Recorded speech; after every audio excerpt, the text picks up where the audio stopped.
Hello students Dadhichi tutorial को आपण मानकु स्वागत। तो पिला माने आज नोटिस टी रही ओजे तरफ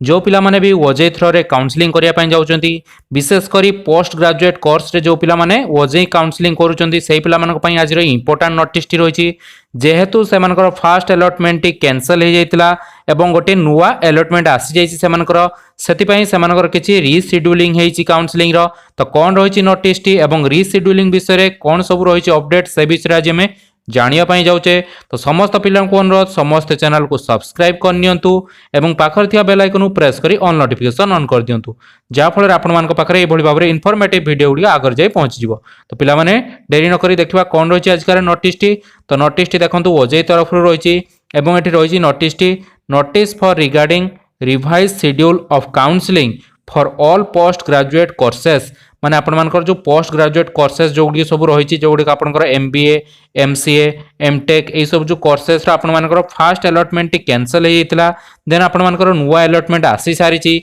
जो पिला माने भी भाबुचंती से मानकर नुवा अलॉटमेंट आसी नाही से माने जाय कि ओजे वेबसाइट रे चेक करि परिबे से मानकर नुवा अलॉटमेंट आसी जाइछि। तो नुवा अलॉटमेंट आसिला परे से मानकर वेरिफिकेशन डेट ता सहित विड्रॉल डेट एवं डॉक्यूमेंट अपलोड डेट किछि किछि एक्सटेंड हेछि। तो सेही डेट गुडी जो एक्सटेंड हेछि सेति पय आपण मानक पय गोटे नुवा कोन आछि ना नोटिस टी प्रोवाइड कराइछि। देन आपण मानक पय नुवा शेड्यूल नोटिस मध्ये आसी जिवो सेति पय मध्ये हमें आपण मानक चैनल रे अपलोड कर दबो आपण माने देखि परिबे। तो देखंतु एटी पिला माने नोटिस टी कोन रहिछि ना due to reallotment of first round seat allotment of all post graduate courses आपण मानकर जो first round seat allotment reallotment हैला सेति पय कोन हेछि ना आपण मानक पय नोटिस टी आसी जो माने पोस्ट ग्रेजुएट कोर्सेस करचंदी विशेष करी MBA MCA MTech MArch MPlan MPharma after necessary correction the counselling schedule for the same has been revise माने आपण मानकर जो काउंसलिंग शेड्यूल टी हेछि सेटा कोन हेछि ना रिवाइज हेछि माने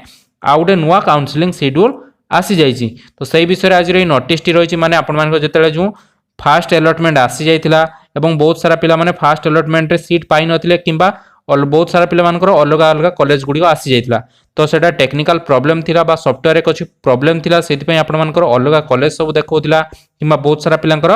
सीट अलॉटमेंट आसी नथिला। देन आपण मानकर जेतले री अलॉटमेंट हैला सेतले बहुत सारा पिला मानकर सीट मध्ये आसीची मते पिला माने मेसेज करचंती एवं आपण मानकर नुवा कोना सीट अलॉटमेंट आसी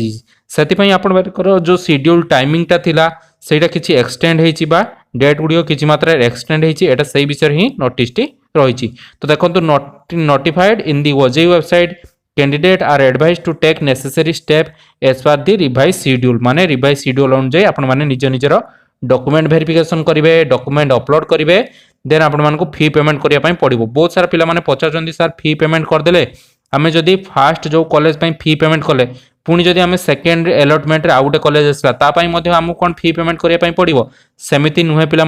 माने थरे ही मात्र फी पेमेंट करिया पय पड़िबो। ए फी रा जो आपण माने पेमेंट करचंदी कोन पय जानि चंदी एटा होची आपण मानकर सीट कन्फर्मेशन फी माने आपनकर गोटे सीट कन्फर्म हे गला ओजे काउंसलिंग थ्रो रे आपण मानकर सीट गोटे कन्फर्म हे गला सेति पय आपण माने फी टी को पेमेंट करूचंती। तो एटा सब कॉलेज पय फर्स्ट राउंड रे थरे पेमेंट करिवे सेकंड राउंड रे थरे पेमेंट करिवे एवं फाइनल राउंड रे थरे पेमेंट करिवे सेमिति किछि नुहे आपन को टोटली थरे ही पेमेंट करिया पय पड़िबो। एवं जो पिला माने टोटली एडमिशन नबा पय चाहू नांती से माने ओजे काउंसलिंग रु बाहर को पळे जिवा पय चाहूचंती सेही पिला माने ही केवल विथड्रॉ करि परिबे। जदि आपण माने चाहूचंती कि सेकंड अलॉटमेंट रे सेकंड कॉलेज को जिवे किंतु आपण माने विथड्रॉ करिवे सेटा विथड्रॉ करिवा किछि आवश्यकता नाही आपण मानकर सेही फीटे ही सेकंड कॉलेज को पळेबो। ओके तो एटा आपण काउंसलिंग को आपण फीटी पेमेंट करचंती कोनोसी कॉलेज को फीटी पेमेंट करू नाहांती। तो जो पिला माने पढिया पय चाहू नाहांती सेही माने ही विथड्रॉ करंतु एवं जो माने पढिया पय चाहूचंती से माने विथड्रॉ करबा कोनोसी आवश्यक नाही से माने